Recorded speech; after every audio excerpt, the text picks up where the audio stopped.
Why did everyone suddenly start building box-shaped houses in this big square format? Here, I'll explain to you and teach you how I managed to build this house at the lowest possible cost.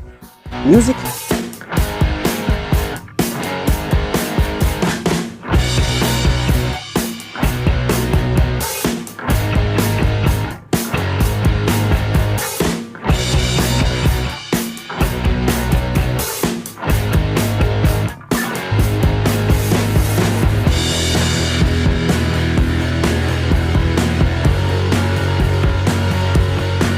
Welcome to my house. Today I'm going to give you some very interesting tips about each stage of construction. And why is this design so common nowadays? Music?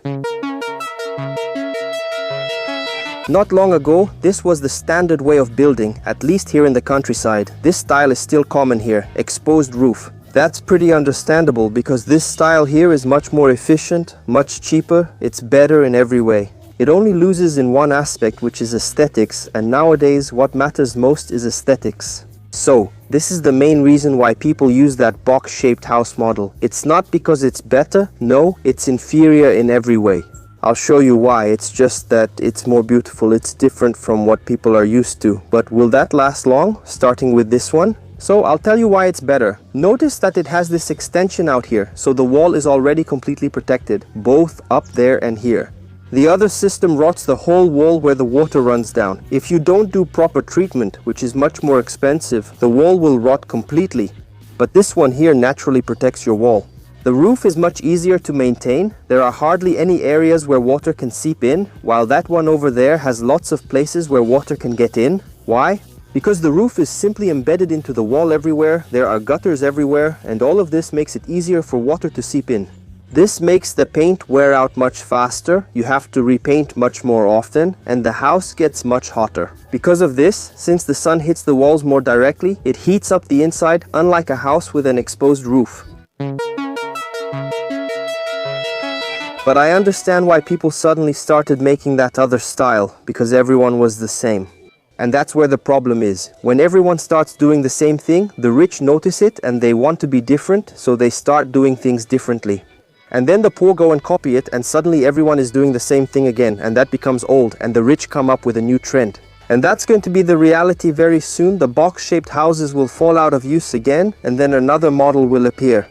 And then, those who spent millions more to build a very different, much inferior house will be stuck again with an old house. Just the same. There's no point in trying to escape, that's going to be your reality. But I wanted to follow this trend, and I'll tell you what I did to try to avoid some of the problems, and how I managed to make it cheaper. You can see that my house isn't necessarily a 100% modern model. It has some different things, but it still has that boxy house look. You can see that the first thing is the hidden roof.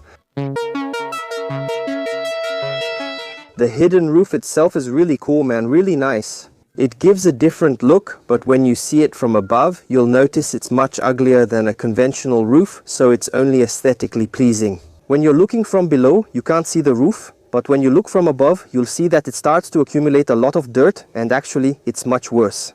In fact, it causes a lot more problems with leaks and water dripping, and I have to keep going up there to fix it much more often than with a conventional roof, and it's much harder to maintain. With a roof tile, you can easily swap one out, but with that one, you can't just remove it. It's so big, you constantly have to patch, waterproof, add silicone, clean, and sand. It's a real headache, you have no idea. And it's really hot up there, so it's an inhospitable job, really tough. And if you're going to do the maintenance by yourself, just know that, okay, the roofing tile is better, but if you put the tile up there and then put drywall underneath, like I did, the drywall will get ruined because the tile lets in a kind of fine drizzle when it's raining, and the drywall can't handle that kind of moisture. Now, with this one here, there's a chance that fine drizzle won't happen, but we're going to go up there so I can show you exactly what I'm talking about, okay? The pros and cons of this whole thing. The roof isn't all bad, you know? It's just not as good as the other one, but there are some ways you can improve it. I'll show you here. In fact, I made some mistakes, which I'm going to share with you now so you don't make the same silly mistakes I made back then. It's been about a year since I built this house, maybe a little more, and I'll tell you the costs later too, so you can get an idea.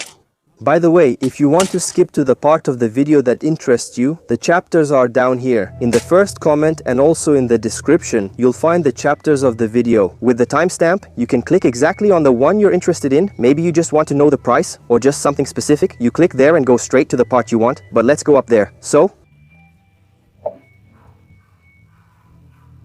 look, the first thing, I put this little edge here. See, this edge holds a lot of water and doesn't let much water run off. On this lower part of the wall, if it were completely straight, the wall would get much dirtier. Man, but this gives a really nice reinforcement. This isn't the slab, okay? You might think there's a slab underneath here, but there isn't. Let's go up.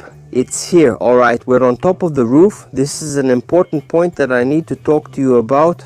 You don't necessarily need to put in a slab. A lot of people have this habit. They build the house, put in a slab, then put the roof on top, and that slab just stays there in the middle, doing nothing, right? The slab is very good. If your area faces tornadoes or strong winds that could tear off the roof, it offers protection, though a built-in roof is already hard to rip off. And then if you put a hidden slab underneath, you're just wasting money, man. Building a slab is really expensive, so there's no need. Just the roof on top already solves your problem. But let's take a look here so you can see what I was talking about. See all these patches here? Look, this here. There were days of rain that got things wet. I ruined stuff inside the house. I had to come up here, buy products, and spend the whole day fixing it. And this is with a new roof, okay? And this happens, man. The screw itself, it leaks through the Dawn zinc. There's a screw right underneath, and that's where the water runs, so it keeps leaking. And that's it. I used this polyurethane silicone. It's a silicone made for zinc, and it solved my problem. But I spent about 300 reais on polyurethane here, plus a whole day of work doing this. Imagine working up here, man. It's really hot. The sun reflects right here. I'm recording this for you guys now because it's cloudy. Look at the sun. It's cloudy, but you can't stand being up here when the sun is hot. There were many leaks along these edges, all sealed with membrane and painted over. Look, membrane covers the outside everywhere. Do you think it's cheap to keep buying membrane for all this? All those other types of roofs over there don't have any of these problems, okay? All of this here is a problem. Another problem over there, see? The gutter? The water runs down there and the gutter collects it and drains the water there, but that spot leaks all the time, even with membrane, with polyurethane, with tar, with everything you can imagine that I put there. Still, it keeps leaking from time to time. So you want something nice, right? But you have to deal with the consequences. I'm lucky here because there aren't many leaves since the trees around are still very short. So they can't drop leaves up here, but if there were tall trees, this would be covered in leaves. And then, especially the gutter, it would get filled with leaves. Let's go down here. Let's take a look at the gutter. It gets filled with leaves at the top and you have to keep coming up here to unclog it. It goes down here. You can see there are some leaves there. So you have to understand this, man. If you want convenience, this isn't the way. These stones here, they protect so the water doesn't run down here, and then the edge protects the rest of the wall. I already knew all this would happen, but I decided to do it to diversify a little, you know? Having a slightly different house here in the countryside, these box-shaped houses still aren't very common. But I managed to keep some features that make houses with exposed roofs better, like the way the water runs off at the back. This solved a lot of problems for me. You can see that in the back, the roof isn't exposed. It goes right through, you see? Since it's not the front, there's no issue. The water just falls down there. This saves me from having a huge gutter here, which would be the worst issue since this is a large roofing area. The front only has a small one, but here it's much bigger. Man, all that water inside a gutter would definitely cause problems, but this way, it just falls naturally outside, and this also gives me an overhang down there, which is great for hanging clothes. The other mistake I made was in choosing the zinc. When I went to buy it, I was always looking for cheaper materials because the goal was to build as cheaply as possible. But with zinc, it's not a good idea to get the cheapest one. Like this zinc here, for example, it was supposed to be a single piece. They sent me a smaller one than I asked for. And since the factory is really far away, it wasn't worth coming, picking it up, taking it back, returning it and all that to get another one. It just wasn't worth it. I had to make a joint which now leaks. I wanted a single piece, not this joint. See? These parts here that are black are defects that came in the zinc because the people sold me low quality stuff. A super famous brand, actually a very famous zinc store, which you probably have in your city. Just so you know, they sold me this junk full of holes here. And the problem wasn't even the brand, the problem was the type of zinc, because there are several types, right? This one is the simple zinc, the cheapest one. But there's also the thermoacoustic zinc, which is the 3-layer zinc. It has a layer of zinc, a layer of styrofoam, and then another layer of zinc. It's much thicker, and you can even walk on it easily. You can't do that with this one. You must step only where the middle screws are, or it'll bend. And this thermoacoustic zinc would solve a lot of noise issues, fix the temperature, and also greatly reduce leaks. And it costs twice as much as this one, so that's why I wanted to buy this. But even being double compared to the price of the house, the price of this zinc here is very low. Man, that's actually an advantage of zinc. It's cheaper than tiles, so it's not that expensive. It would have been worth it for me to use the Sandwich zinc roofing, even though it's twice as much. It's still not a very high price compared to what I'm going to spend on the whole house. For the roof structure, zinc is really cheap, man. So if I were to do it today, I would have used the Sandwich zinc. It's much better, really superior.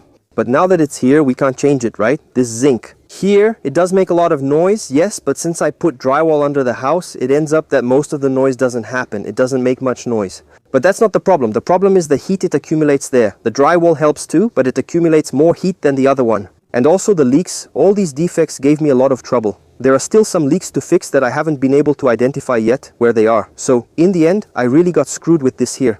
Let's get down before the sun gets too hot, then we'll talk about the rest of the house, okay? We're really high up. Look at what I do to record for you. Let's go down now.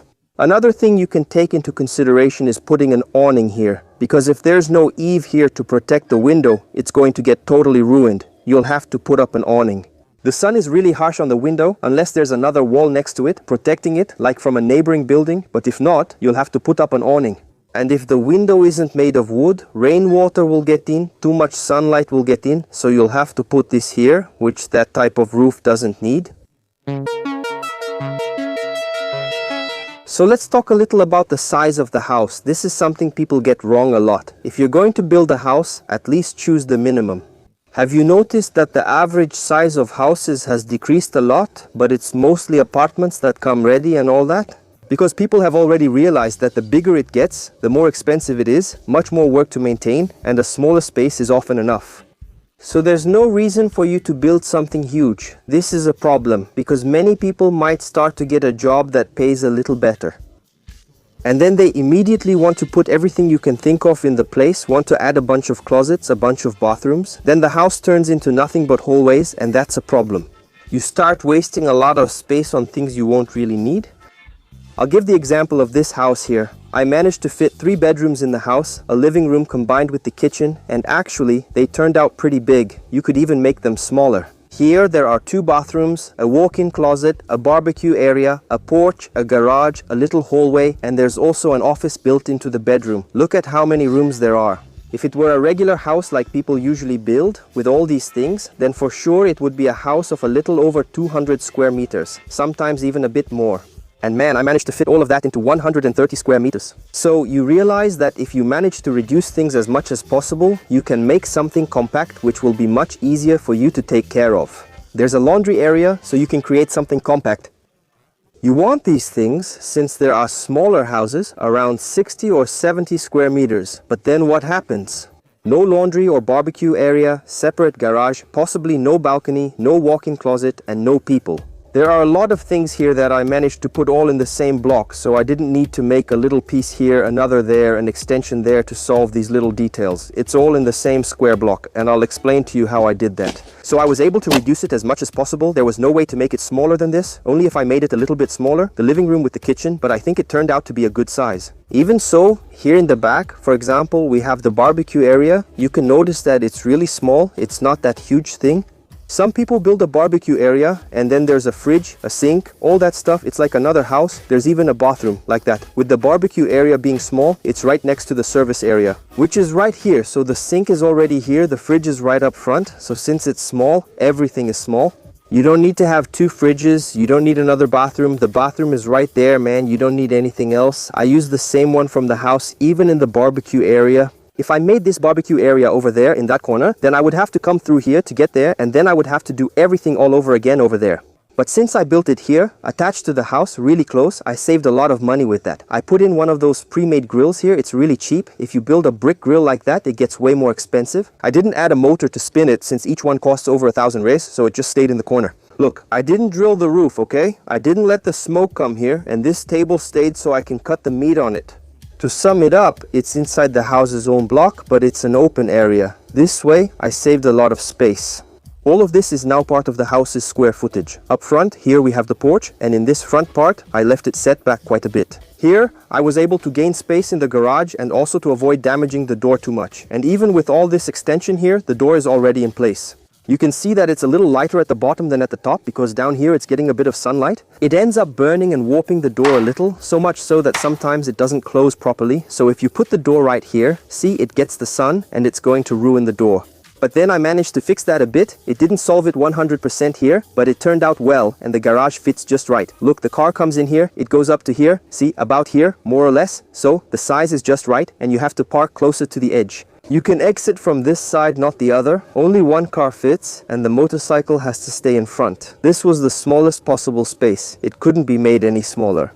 And that's on purpose because when you make it too big, the size of a house gets really complicated to clean and maintain. It ends up using more energy too, so if you can make it as compact as possible, it's much cheaper for you to maintain. And it keeps you from having to bring people into your house to clean and do maintenance. No, you take care of it yourself. Some stuff is growing here, man, that I'm not liking. I don't know why this is happening. When it's done, the garage has some rooms. Let me explain a trick I did here. You can see this was a room, and this other room should be the same size since it has the same width, but it's much bigger. Why? Because part of the hallway extends there. The hallway goes all the way to this wall. I shortened it. I left it at the edge of this door here. With that, I gained the whole hallway inside the room. So now the hallway is just the space of this room. Here, look, only from here to here there's a hallway. From there on, there's no more. That way, I gain a lot of space inside the house, man. If you take a look, there are a lot of houses that lose 20, 30, 40 square meters just with the hallway, man. It's space you won't use. You have to avoid hallways. If you can build without any, that's really good, man, because the hallway. It takes up a lot of space, the rooms get smaller, and you spend more. Plaster, 2 walls on this side, a space there that's totally useless. Avoid hallways as much as you can. Let the hallway pass through the room because then the room gets more space. You have a space to walk through. You walk through the living room, through the kitchen, but don't leave a hallway. Sometimes it's not possible to remove everything. There was no option to remove it all, but I eliminated as much as possible. I gained a lot of space in one of the bedrooms, even without increasing the size of the house. It's in the video, and I'll explain the pool later. We'll cover everything here, including prices, so it's not overwhelming. Let's sit down over there again. Let's discuss the house structure. Is this another thing that people have started to exaggerate a lot that happens in the city? Is there now a need for you to have an engineer to sign off? To build anything in a house like this, you need an engineer to approve it. If the house collapses or something goes wrong, who's responsible? The engineer gets in trouble, so the guy doesn't want to take the risk. So a type of construction started that goes overboard with everything because they want maximum safety. It's like you want to kill an ant and use an atomic bomb to do it. It's way too much, you know? And this happens a lot in the structure of a house. A house like this, if it's built in the city, you see a lot of people doing it. It's all reinforced concrete foundation, which is a lot more work, a lot more expensive to produce. They dig the trenches and fill the whole trench with concrete. And then they don't care, all the walls with columns in every corner, beams, slabs, and rebar tied everywhere. Man, that gets so expensive. Some people spend 100,000 reais just on a house's foundation, but with that amount, you could finish and close up the entire house. If you know how to save, that's unnecessary. My father built this house for me. He's been working in this field for, 50 years now, building houses, and none of his houses have ever collapsed. So, what can I tell you? Here, there's a lot of experience behind it, the foundation here. Just so you know, it's made of blocks, with one in the ground and then the final row of blocks. A rebar runs through it to hold it together and prevent cracking. You need rebar. It's blocks and then rebar. The walls aren't made of blocks. The walls are made of tiles. There's no need. You use a tile this wide for a single-story house. It's a 10-centimeter tile. Normal, thin, just like in Tijola. It's normal and there won't be any problem. This thing about having a column in every corner, a column by the window, another column here, another one there, another one over there, you don't need any of that, man. There's no need for all these columns. You just need to make the beam at the bottom in the foundation and another beam at the top, which is also made with blocks, and a rebar inside. That's it. The block goes through, the rebar goes inside, and that's it for all those columns made with boards and filled up, making that huge rebar beam in the middle. That's a bunch of nonsense, which is only good for a house that's going to have a lot of floors, 3-4 floors, then you need it, right? A stronger foundation is good, but for a one-story house, it's unnecessary. We'll discuss the wall later, but I can show you the foundation concept through the wall since you can't see it now. It's protected below since that's the foundation, but here you can see the foundation reaches the floor. The tiles go around, but it's the same idea. It's a block, right? Inside, there's rebar running through and concrete filling only the top block. The ones below are regular blocks. That's how it is. When you have an edge like this, then it's different. Like when you have an edge like this, there's the weight of the soil here, then there's the support. You can see that here there will be one, there will be another. It's buried in there. It's an arm like this that's attached here. It goes all the way to the front and then stays inside the ground, and this arm holds it. It would be the same thing for a house, right? If it were on an edge like this, you'd have the supports, but here it's solid. No, nothing like that, okay? It's just the block inside the ground. You dig there. After the block, it's not concrete. After the block, it's dirt. The block is bricked in nicely and then dirt. And that's going to be a problem. Man, that's it. No need to add beams here. See, there's already one because it's a cantilever. So you just need a beam here. And the pillar is just a piece of rebar. Just rebar with the rods inside. You don't need all that extra stuff. Some people in this situation build a formwork, pour concrete, remove the formwork, then have to plaster and finish it, adding extra work. This kind of rebar, a pipe, it could even be plastic because that's what was lying around here. We used it, filled it, he painted over it, and it's done. You don't need all that finishing work. You save all that, and another point where the box house ends up wasting a lot of resources, I'll show you here. We spent the most on the front-to-front part, so you could have a cantilever at this distance, unlike in a conventional house. Here, there would be several posts in the middle, but since we wanted to have this whole open span, we had to make a much stronger concrete structure. So you can see that there's this very thick column here, and this beam goes up here on top as well, also made of concrete. It's really wide. I think there's, if I'm not mistaken, a slab on top here. The rest is all beams, all the way around here. So there's a lot of rebar inside, man. It goes around, passes through from here, goes all the way to the back. This uses a lot of concrete, really, a lot of rebar. That's what makes box-shaped houses expensive, because people do this here, they go around here, all the way around the house. With this type of structure here, to keep making these, it takes a lot of concrete, and that gets expensive. So we see that human desires end up making things unfeasible. You spend a lot more to have an inferior product simply because of one thing, which is aesthetics, and that's what matters nowadays. But if you want to do it, that's fine, but there are ways nowadays to save money. In my case, it wasn't possible here because it was an open span, because of something that's aesthetic, and it's the that matters nowadays. But if you want to do it, that's fine, but there are some ways nowadays. More modern, but still you spend less. The styrofoam there already gives it this shape, because if you try to make something like this out of concrete, man, it gets really expensive, I'll be honest with you. But let's keep going, right? I want to talk to you now about the windows and doors. That's going to be one of the most expensive things you'll have to buy for your house. Later you'll see the prices when I show them to you. It's not cheap. And then there's another trend that's popular now with windows and doors, which is glass, right? Oh, because glass looks nice, it's modern, it's cool, man, but glass. It doesn't stop intruders. Someone could break it with a rock and get in easily. It doesn't protect against sunlight, so the sun will come in the morning, you're sleeping there, it's 5:30 in the morning, and the sun comes right into the room, you have to wake up, so it doesn't protect. And on top of that, it's more expensive, so it has all the disadvantages. But why do people use it? Because it's pretty. That's always the reason you'll run into. So people only care about the looks, not about the usability of the glass. That's why I decided to use wood. Wood means I don't need to put a grill because it's already very strong. I don't need to add a grill. On the window, I don't need to put up a curtain like I would with glass to protect it. And on top of that, it's cheaper, so the advantage is huge. I only had to put up the awning, but with glass, I'd have to install that too. It took me a while to install the awning, and the window started to burn. See, this is where the morning sun hits most. It got a bit burned because the awning took a while to arrive and be installed. Without it, my window would already be ruined. Man, so just be careful with the glass. If you don't put up the awning, the glass will get damaged. But you still have the disadvantages of rain getting in, dirt getting in, and light coming in, but the awning already protects against that. Here in the back, I didn't even need to put up an awning because there's already an overhang and also trees. Later, I'll talk about it when we get to the yard area. If it were a glass window, you'd need to have a system of bars like this on all the windows, and that would be pretty expensive too. Really ugly. I don't think all these bars look nice, do you?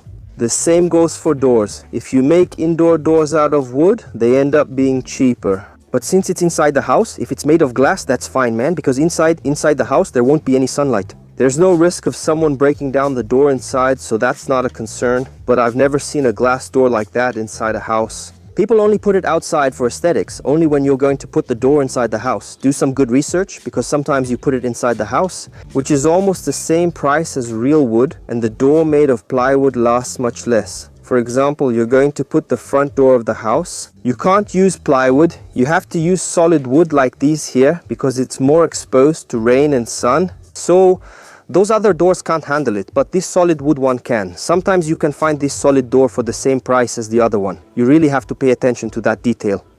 I put this thing here for the dogs to go through, and it's a really cool idea so they can go in and out by themselves. But they don't go in, they're afraid of the little door, they can't get in, so I made a hole in the door. Yeah, but maybe I'll still teach him someday. Anyway, about the doors, I researched and bought one for the house, then found it later at a store that sells them. A mixed wood door, it's not like that one over there because that one is made of angelum. Pedra, which is a type of wood, it's really good hardwood, right? Mixed wood. It could be calipo, it could be other types of good wood. They're just much better than a plywood door. And it was, even though it was made of solid wood and not particle board, yeah, even though it was a much better wood, it was cheaper than the particle board. So you have to do your research, man. If I had known that, I could have put doors like that throughout the whole house that would last much longer. There's no problem with it peeling at the bottom like what happens with those sandwich type doors, doors made of particle board or foam. Well, since we're here, let's talk about the air conditioning system. Let's go. I installed one here in the bedroom, and over there, I already left the setup ready for the next one. And I also installed one here to cool the living room and kitchen, which is a much bigger one.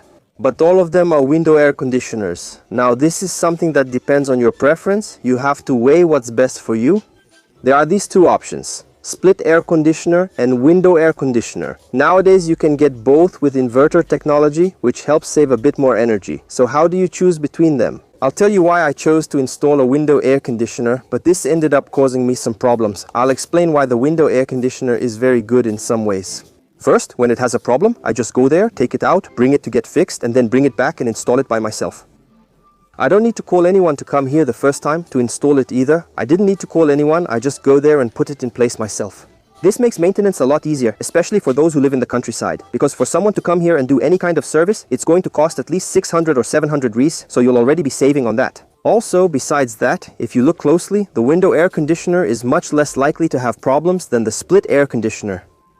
It's factory sealed, so if it ever has a leak and stops working, it's very rare. Unlike the split air conditioner, which requires installation with wall holes and piping, its main drawback is the noise it produces. The motor is very close there. There's a gap between the air conditioner and the inside of the room, so you hear the motor a lot more. Of course, now there are some air conditioners window units. They make much less noise, so sometimes it's worth it to do some research and see if you can find a quiet one, but this one I have here makes a huge noise. And there are people today who think this is old, that it doesn't exist anymore. No, you can get new modern models with this same principle. This one isn't, but there are new ones like it. Just because it's a window unit doesn't mean it's old. You can buy and install it in your house as usual, just for reference. I got it in a master move. I managed to trade for this air conditioner that's working. Sure, it's old, but it's working. It's going to last another year here in the room, cooling like a charm. It's like a freezer. I traded it for a sander that cost me 250. The sander costs less than 300 reais, while any air conditioner would cost over 2000 reais. But you only get lucky like that with this kind of air conditioner because you go to the person's house, take it out, bring it home, and install it by yourself. So, you spend very little to have comfort, but like I said, if the noise bothers you too much, maybe you'll have to go with the other option anyway, especially because you'll also need to have the right setup. I've already prepared the house for this. I left the connections here and installed the air conditioner, and I also set up the other one to use this type of air conditioner. But you can see that the hole turned out pretty big, right? This was a mistake by the stone guy. I ordered the stone from someone, and all the stones, he really messed up here. He got the measurements wrong, so what was supposed to be the height became the width, what was supposed to be the width became the length, and it turned into a real mess. Everything was wrong, and that's why these mistakes happened here with all the wrong sizes, man. I sent him the correct measurements, but everything was wrong and it arrived so late that I gave up. I ended up keeping this thing wrong anyway, but well, that's it. I hope you don't go through this kind of situation. So let's talk about the sidewalk. This is something a lot of people neglect. You're going to need a sidewalk, and not just the sidewalk, but also the tiles. On the outside, all around the house, I put tiles, because what happens is the rain falls, hits here and splashes onto the wall, and then it's going to ruin your whole wall. Not just on the outside, but on the inside too, because the moisture comes in from here and goes inside. Of course, there are some alternatives, some things you can put in your house to avoid these problems. But it's more expensive and works really well in theory, but in practice, after 5 years, that thing doesn't work so well, so it's better to go with that. It always worked, which is the sidewalk, and then I chose to save money on the sidewalk. By making it and adding this texture ends up catching a lot more dirt in the cracks, but it gives a nicer look in my opinion. So again, aesthetics win as always, right? So I made the texture here. It was a little mold that I bought. I would put it on top of a little mesh and make this shape here, all out of cement. So the sidewalk, you have to make it here in the front. I made it stick out a bit. The sidewalk got wider so the car could get in. I could have kept it here, but then the edge where the car enters would keep breaking. So now I closed it all the way to the gate so the car can get in normally. Just continuing a bit. So let's talk now about the backyard that's here on the side. Did you notice that I put grass here? I have a trick for you to put grass in yours. By spending little, it wasn't perfect. Some spots are really hard because I didn't prep well. The soil hasn't closed up yet, but I believe it will. Over there, under the tree, it's also difficult. But in short, if you have space for a backyard, make it cozy. Just imagine if I filled all of this with cement, made a big cement yard, it would look bad, it would turn into a really ugly yellowish area. Look, the aesthetics would suffer again, it would get much hotter, and it would be a lot more work to clean. But by putting in the grass, it turned out nice. I put in this grass and I barely spent anything on it. What I spent was just to go pick it up. I found someone who had extra grass. She said, look, if you want to come to my house, there are some slopes here full of grass. You can pull it out and take it. And that's what I did. I barely spent anything on it. What I spent was just to go pick it up. I found someone who had extra grass. She said, look, where there are trees, it's difficult, it's closing in, but it's already been over a year, right? And it still hasn't closed completely. It stays kind of sparse. It doesn't cover 100% one detail. Be careful not to leave the piles too high. Like here, look here. The small grass pile was taller than the others. Where? Me? Those are the spots where I put the grass. It became a mound, and then, when I go to mow, I hid this mound here. One thing I think is extremely important in a yard is trees like this one. For you to have shade, man, this is really good. Being able to get out of the house, sit under a tree, maybe have a barbecue there on Sunday, something in the shade. Man, some people only have cement around their house, so when it's sunny, it's unbearable. So having an environment like this, with trees, it gets much cooler, and that coolness will also go into the house, so you have a much cooler environment, but you can't close it off completely. It started with 1 out of 7. The point is not about soccer. Here there are spaces with grass, with sun, but also with trees. That is, you can plant trees. For example, here, this is a spot, a cacao tree. It stayed. Yeah. I didn't plant this one. This tree was already here. Actually, we built the house in this spot because of this cacao tree. It's been here for about 30 years. It's older than me. This tree, and it's very beautiful and gives a really good shade. From the start, my main goal for building the house was to have this cacao tree in the backyard with a nice area. In fact, there are other trees now that we planted a little before building, and now they're pretty big too. I'll show them to you in a moment. Anyway, plant trees, it will improve the temperature there, and it looks much nicer. Of course, you have the downside of the leaves. There's a lot of leaves here that you have to keep raking, but that's okay, man. The key is having a healthier environment to live in so your child can play outside. If everything were just cement, that wouldn't be possible. He would have to stay inside the house all the time, but with this outdoor area here, he can play outside. It's much better. Look at this example here. This tree saved me from having to build a room in my house. Since we have the pool, which we'll talk about soon, we have some equipment that we need to use for the pool. It's all here. Look, like the broom, this handle here, this thing to vacuum a toy or something else. All of this is used for the pool. People usually build a room to store these things since you wouldn't keep them in the house. But I have this tree nearby, so I just put a pallet here and stacked the items on it. Leaving them outside isn't a problem. I avoided building a room by putting everything under the tree, which gives me some shade. The banana trees also provide shade on this side. And this way I have areas of the pool that can get some shade, but the pool still gets sun, so it doesn't stay cold all the time. And these trees can still give you fruit, right? You can see here that I have a lot of avocados, way more than I can eat. There's another avocado tree over there too.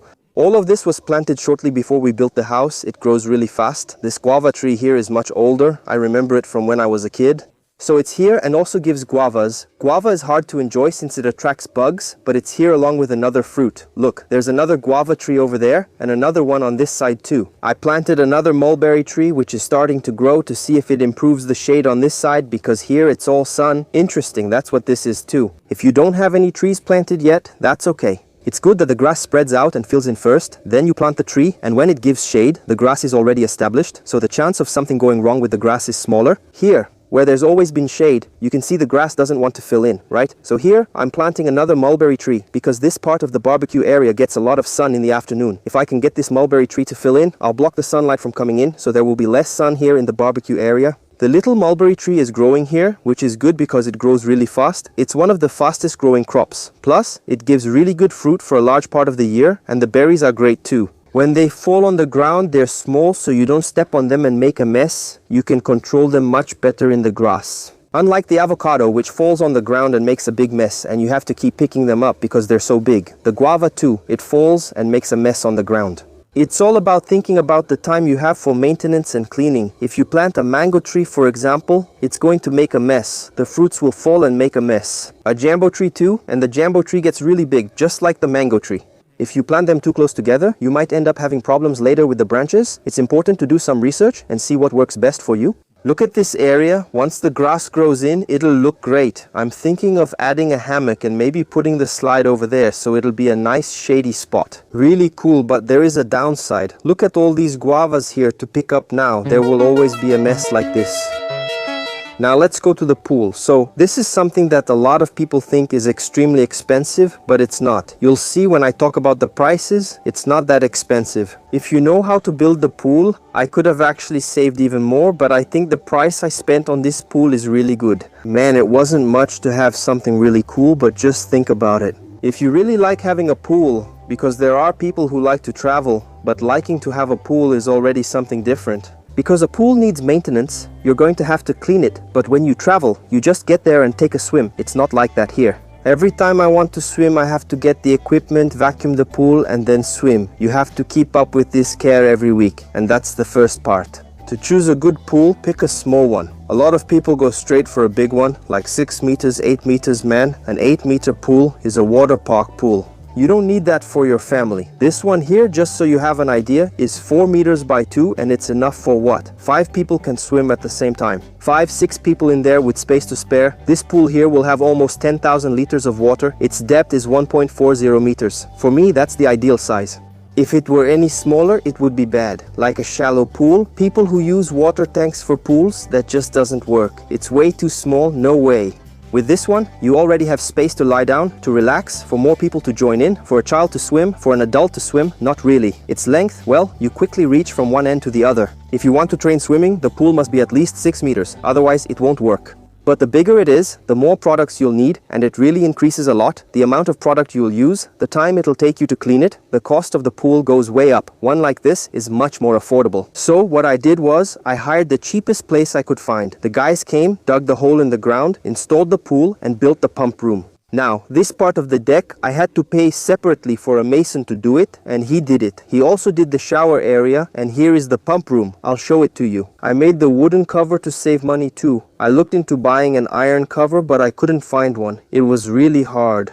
I put 2 pieces of wood here by the pump room with the filters. This makes it much easier to keep the pool covered. With this tarp, hardly any dirt gets in here. It also keeps frogs out and leaves don't fall in. The water doesn't get sunlight, so algae doesn't develop. So this way, I clean the pool much less often. There's also this timer up here that runs the pool every day to filter a bit of the water. So it turns on for half an hour, filters a bit, and then turns off by itself. You don't have to keep coming here. Some people have to go and turn on the filter every day, but not here. It turns on by itself, filters a little, and then turns off. When I want to swim, I remove the cover, vacuum the dirt from the bottom, and it's ready to use. So I don't spend anything on maintenance, just the materials I have to buy, which are also pretty cheap. I end up doing everything myself. I don't need to clean the pool every week. Sometimes it stays covered here without even putting the tarp on top. It protects a lot, so algae doesn't develop. If you leave it for a long time, then it does, but I've left it for up to a month and it was fine. I just had to use the vacuum and it was good to use. There are people who have to put chlorine in every day. Every week they have to check the pH, measure all those things in the water. I don't do any of that, I just clean it. Some videos already show how to do this, but I'll give you a quick preview. It's easy to clean and I'll show you the products I use. I use this peroxide because it really cleans and removes dirt from the water.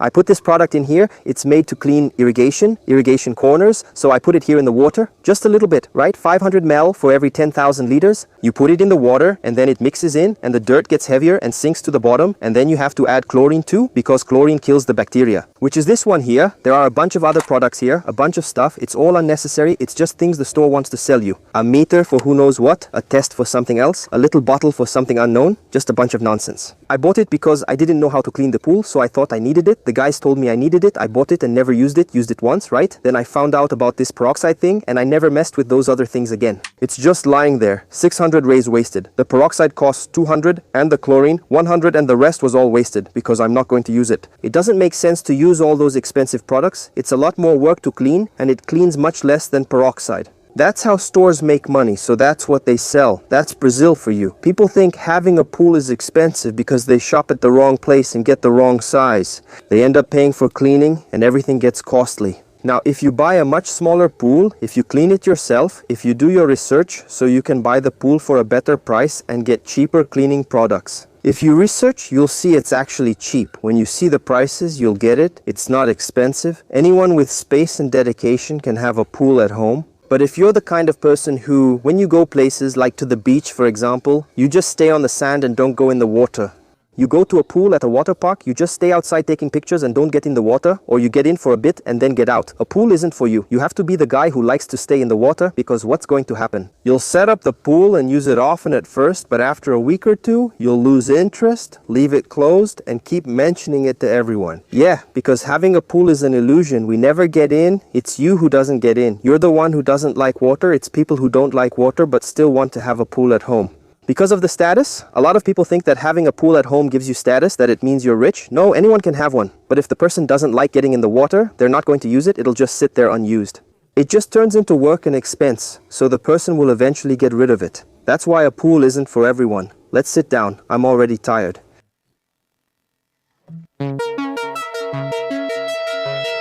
Let's talk about the wall then. The wall is going to be something very important, and of course, it's different depending on where you live. Some people are going to live in more dangerous places where they'll need to build a really reinforced wall, taller with electric fencing and all that. For others, just a small fence is enough. Some places don't use anything at all. Depending on your location, it may not be needed. Many people here don't have one. But I put one up because of the dogs, so it stays closed in, you know. The wall also helps protect from the road, because sometimes a car speeds by here on the road. The dust gets thrown around and goes inside the house, right? Now with the wall, it protects us. The dust hits the wall and bounces back, so you also keep dirt from getting inside the house. As for the rest, I used the wire mesh itself. You can see here. Look, the front part is a wall, all closed off, where the road passes by. I only put glass in that part so I could see outside, otherwise it would look like a prison with everything closed off. So I put in the glass, and I even made the gate closed and put glass in it too. That way the dogs can see outside, right? They can't look over the top here, but they come here and it gets all dirty from them. Stepping here, I put it there for that reason, so they could look outside, but even so, it still keeps that closed off look. A lot of people are used to putting up those gates, you know, the ones with the metal bars, because they're much cheaper to buy. But then, just imagine, someone drives by here really fast and all that dust comes up. If the wall were open, all the dust would enter the living room, but with it closed, much less gets in, only a little dust comes through a small gap underneath. And what will it take to bounce back? So, you see that I really solved the dirt problem. People who live near a road deal with a lot of dirt, and if the road is unpaved, then I completely solved this problem just with this simple technique.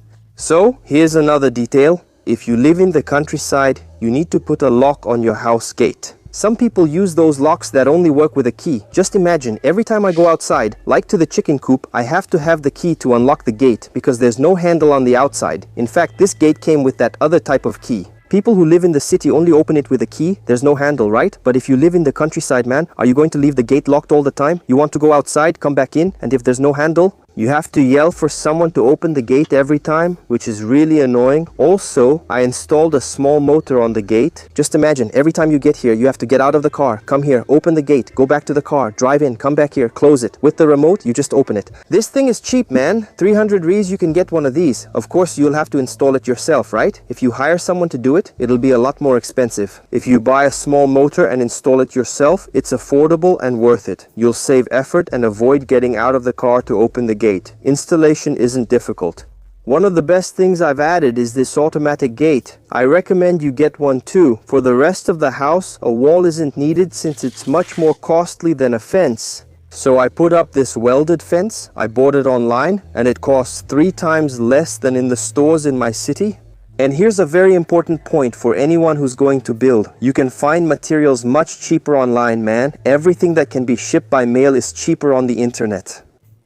But I'll talk more about that later. I bought this mesh online, and even though the rolls are pretty big, right? It arrived as expected with cheap shipping and cost 1/3 of the city price. I checked it and it worked great. From what I compared later, it seems like its wire is a little thinner than the one I found here in my city, but nothing that will get in the way. Man, it's really solid. Seriously, I didn't have any problems with that. So I fenced everything around here, put eucalyptus stakes, and they're driven into the foundation. The foundation is a little high, right, so dirt doesn't get in, or the downside of this mesh is that in these lower areas, frogs usually come and get through the mesh. And they come in here and walk around on top, so that's a disadvantage. If it were a solid wall, that wouldn't happen, right? But it's okay, so I closed off the whole side. The hardest part was the back area because of the steep slope. Check out the mesh down there. There was nothing else to do but build this wall, make those supports I told you about, put them here to hold it up so this doesn't fall, and that worked. This part took much more work and was more expensive. The wall is really tall, especially over there. In the end, I gained a lot of space because if I'd left it uneven, it would have been a steep slope I couldn't use. But the way it was done here, I gained all this space for hanging out, which is really good. Man, you get a lot of space when you level your whole yard. Look, I fenced everything around. Now the dogs can't get out anymore. And here's an important point. Make your yard a little smaller than you were planning. Sometimes we think we need more space, like, oh, I'll make it bigger. But the bigger it is, the more space you'll have to sweep, to clean, and the more work you'll have. So try to make it smaller. The smaller you make it, the simpler it is, the cheaper it will be for you to maintain, and you will actually keep it up. If you make something too big, you'll just leave it to chance and you won't keep it up. And that's a problem because then the yard turns into a mess, it becomes all weeds and dirt, and you can never manage to clean all of it. Or you have to keep hiring people to help you, and then it gets expensive, so keep it small. You see, there's not that much space here, it's just walkways. It's not a lot of things, but it's enough to invite friends over. You can have a barbecue here with about 20 people, no problem. There's plenty of space. Music. Let's talk then about buying things online. This is also going to help you save a lot. I remember that right when I was starting out, still finishing up the brickwork, I was already buying all the small materials online. I used to shop on Shopee for 5, 7, even 10,000 Rs, a lot of items really, because man, it's much more affordable. For example, the outlets in your house. You buy everything online, all the faucets you buy online, this here comes from the internet. Door locks you buy online, things like sinks, small cabinets online, look there, light bulbs. The internet itself, I bought it online. You can even buy some hydraulic parts, including the pump. It's on now. Can you hear it? See how the water moves? It started by itself and is at 0. Now it will filter the water for half an hour without me doing anything. There it is, filtering. All the electrical parts like circuit breakers, wires, power connectors, everything, man, you can buy it online and you'll get it much cheaper. With this whole thing, I was always checking and comparing to see if it was cheaper. At the very least, it was half the price of what you'd find in physical stores. Why does that happen? Physical stores pay for rent and staff, while online sellers avoid these costs. The cost of maintaining that whole system is much cheaper, so you get more competition there and a much lower price. But be careful, I took quite a loss. Then, when it comes to wires, sometimes the ad says the wire is a certain thickness, but when it arrives, it's thick on the outside, but thinner on the inside. Because of that, I bought a 6mm wire that was actually just 2.5. Since I needed more 2.5, I used it as such. It still cost as much as the 2.5 because although it was cheaper, I had to buy the 6mm wire separately for the shower and other items. So, these are the kinds of things where sometimes you take a loss, but it's very rare. Most things end up being much more affordable. What you won't be able to buy online are big things, like sand, cement, or bricks. But then there's another way you can save money. I didn't buy bricks at the construction supply store. I found the factory's number, talked directly to the factory and said, look, I want a full truckload of bricks. How much would that cost in this deal? So, bricks at the supply store cost $2.50 each, but I got them from the factory for $1 delivered. The catch was unloading the truck alone. Okay, so there are pros and cons, but you can save a lot. For sand, find the guy at the place where they actually get the sand, not at the construction supply store. Buy sand directly. There, a full truckload. 12 meters, 6 meters, comes out much cheaper. You know all that, right? I used ceramic to save money, for example. I went to several stores that sold them, and then I picked similar models, the ones I wanted. I checked the price, found a higher one at another store, showed them the previous price, and got a discount. Then I returned to the first store with the discounted price and spoke to the other guy. And with this strategy, I managed to lower the price a lot. The brown ceramic you saw there on the floor, also in the pool, it was costing around 70 reais per square meter, more or less. I got it for 45 using this little trick, which was actually very low compared to others. This longer type of ceramic usually costs much more. Of course, you can use cheaper things like a square, white ceramic. You might be able to get it for around 20 reais, which was the case with this one here that I put on the wall, a little over 20 reais per square meter. But maybe you don't want to put it inside your house, so you go and make this move to get it cheaper. If you have small rooms like a bathroom, a laundry area, or somewhere you can put a different kind of ceramic, you can buy clearance items, but be careful with that. I went to some places looking for clearance and it was the same price, or even more expensive than buying regular ceramic, so it wasn't worth it for me. Sometimes you find clearance items like 10, 12 or 8 square meters for just 8 or 10 reais per meter. It's actually a great deal. You just measure the room, find a fitting clearance batch and finish it. If you like it, you buy something much cheaper. It's a good option, but everything takes time. Remember that your money cost you time from your life to save up, so spend a little bit of time so you don't waste the time you spent to save that money. That's the story. Here in Brazil, every cent counts. In the end, you can save a lot by using these tips. But now, let's get to the numbers. I want to tell you how much these little experiments cost here. It's been a little over a year since I finished building the house, so we're here in 2026, 2025. I used the house, it was already finished. 2024 was the year I built it. I started a little earlier, back in December 2023, but things really got going from 2024 onwards. So the foundation was already done, and by November 2024, we finished it. There were a few little things left that got finished in the following months, but overall, it was a year of construction. The first thing I was really able to save on was labor. How did I do that? To save on money and labor, I hired my trusted bricklayer, my own father, and paid him daily. If you hire someone and pay them by the job, be absolutely sure the guy will make a lot more than he would if you paid him by the day. Some people think, oh, I'll hire by the job because I'm sure the guy will get it done. It's complicated. You have to find someone you can trust. You'll have to pay, pay for it. You'll pay, trust. Even when paid by the job, he might take on 3 or 4 jobs at once, which is what always happens. Then he'll do a little bit of your project, then soon he jumps to another, then soon he jumps to another, and your project just gets dragged along. And that's why it takes so long to build and never gets finished. So if you give a job to someone, it won't work. The problem of the mason who disappears doesn't solve this issue. The only way to fix it is to hire someone trustworthy and make a clear agreement with him. Look, we're going to do this here until it's finished. No leaving for other jobs. That's what was said here.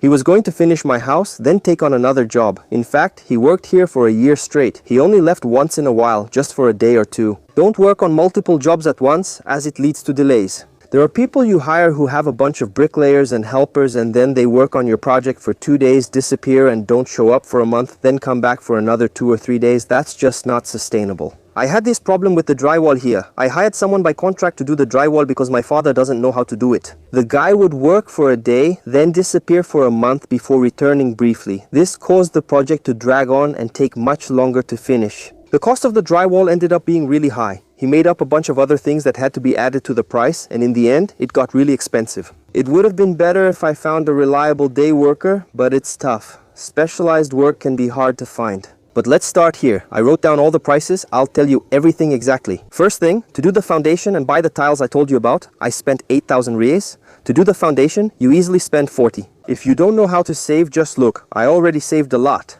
Tiles for the whole house and the foundation. 8,000 cement and blocks. The first batch I bought there of cement and blocks was 6,200 reais.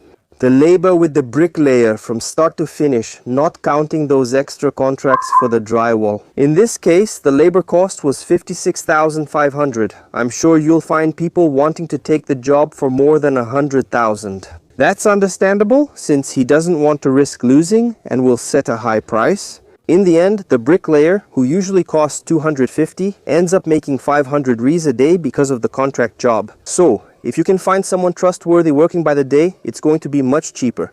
Now, regarding the roof we discussed earlier, the initial big expense for iron and zinc materials, plus a few other purchases, the total cost was $8,500. If I'd bought better roofing, it would have cost about $13,000 or $14,000, but it wouldn't have made much difference in the total house price. It would have solved many problems for me, which is why I said the other roofing was worth it. I noted the porch materials cost was $2,200. Then, I made a purchase of cement for $4,250 sand. I made a big 5,000 Rs purchase at Chop, along with some others, but that was the main one. With most of the things, I bought 11,500 Rs worth of things at Chop. If it were at a construction materials store, for sure it would have been more than 20,000. Then $1,300 for paint, $1,300 for the awning, 500 Rs for the gutters that were needed out front. When I showed you the roof, I mentioned I bought the pots online for another 1,000 Rs. The stones were a big issue, so that part was outsourced. Sure, 6,300 was cheaper than some places, but many things were wrong. But alright, right? I bought a bathtub. Just so you know, the room has a bathtub, and even so, it wasn't expensive. $2,800 for a bathtub. If it had a heater, it would be nearly $4,000, so I saved money there. I also bought all the tiles from one place, making a deal with the guy as I mentioned. To save money, I paid 14,000 Rs, bought wires online for 2,000, got the water tank from the factory for 3, and spent 6,000 on cement. The drywall, which was the loss I mentioned, ended up costing 20,000 Rs. Just so you have an idea, 20,000 Rs just to finish the inside of the house. There's drywall even in the service area, there's drywall in the garage, there's drywall on the porch. Everything has drywall, so it's a large area covered with drywall. Still, it was expensive. 20,000 Rs for 130 square meters. I bought a dishwasher for 2,000 Rs, and the wall cost 6,000 to build, plus other expenses. In the end, the whole wall with the fence and gate, all that stuff, ended up costing about 20,000 in total. I also set up the entire camera system all through the internet. It cost 2,000 Rs. I didn't hire anyone to install it. I installed everything myself. It was a lot of work, but it turned out nice. The gate I mentioned, 4,500. Then I assembled all the cabinets inside the house. That was another outsourced job too. The guy came, measured, then brought and installed them, and that was it. The cabinet turned out pretty good. I just thought it was expensive, but it's fine. It cost 14,000 Rs. The cabinet covers the whole closet, closed off there, like a closet wardrobe, right? The kitchen cabinets and also the bathroom ones. It was 14,000. Then there was Starlink, the internet. At the time it was 3,000. Nowadays it's much cheaper. I spent about 1,000 Rs installing a water system so water could reach the house. I also bought some furniture to match the house, like a sofa, a panel, an armchair, air conditioning, those things. That came to around 10,000 Rs for the furniture. The barbecue grill was 1,000 Rs, and the pool, believe it or not, the pool itself cost only 7,000. But then we had to build around it and buy one thing here, another there. Pipes. Because they set the price of the pool just to dig the hole and put it in. They have to buy glue, pipes, wires, and other small items that aren't included. So the final cost of the finished pool was 12,000 Rs. See, it's not even that expensive. 12,000 Rs. It's not that hard to save or pay in installments to get a pool at home. But if it were a 6 meter or 8 meter pool, for sure that price would easily double. There, those glass panels you saw in front by the wall cost 4,000, and the big air conditioner in the living room is a little more expensive. It cost 3,000 Rs in total. There, I spent around 250,000 Rs to build all of this. Nowadays, of course, prices have gone up a bit.